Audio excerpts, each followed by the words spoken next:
जादुई पेड़ की कहानी। बहुत समय पहले की बात है। एक छोटे से गांव में एक जादुई पेड़ था। उस पेड़ के बारे में सभी कहते थे कि वह उन बच्चों की मुरादें पूरी करता है जो अच्छे काम करते हैं। उसी गांव में एक नन्हा बालक राजू रहता था जो रोज स्कूल जाता और शाम को अपने दोस्त के साथ उस जादुई पेड़ के नीचे खेलता।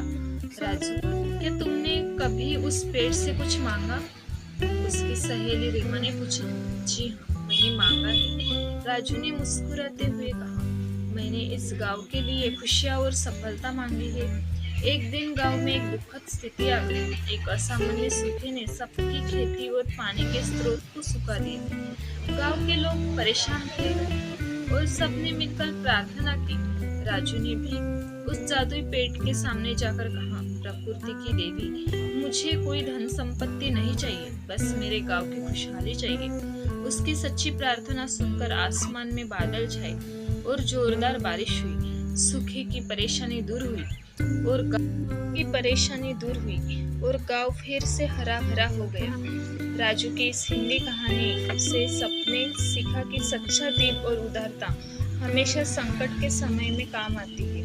उसका यह कहानी आज भी हिंदी कहानियों में सुनाई जाती है और गांव वाले आभारी हैं कि उनके पास ऐसे बच्चे हैं जो गांव की भलाई के लिए सोचते हैं। गांव वालों की प्यार और आभार की भावना ने उनके दिलों में नई आशा जगा दी। राजू का उदाहरण देखकर सभी ने अपनी सोच बदलना शुरू कर दिया। अब वे समझ गए थे कि सिर्फ अपने लिए नहीं बल्कि सभी के भले के लिए काम करना ही असली खुशी की कुंजी है। उसके बाद से गांव में हर शाम सभा होती जहां सब लोग मिलकर गांव की तरक्की के लिए योजनाएं बनाते।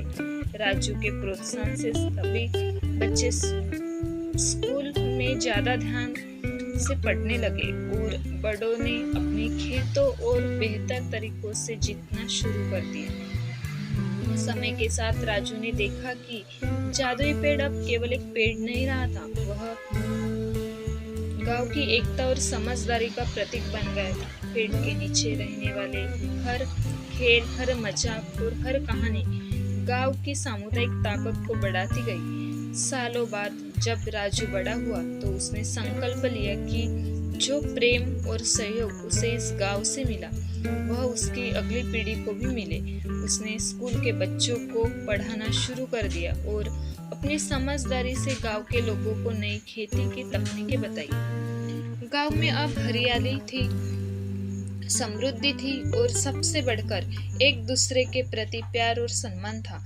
जादुई पेड़ अब भी वहां था, अपनी जगह पर मजबूती से खड़ा, अपने नीचे नई कहानियों को जन्म देता।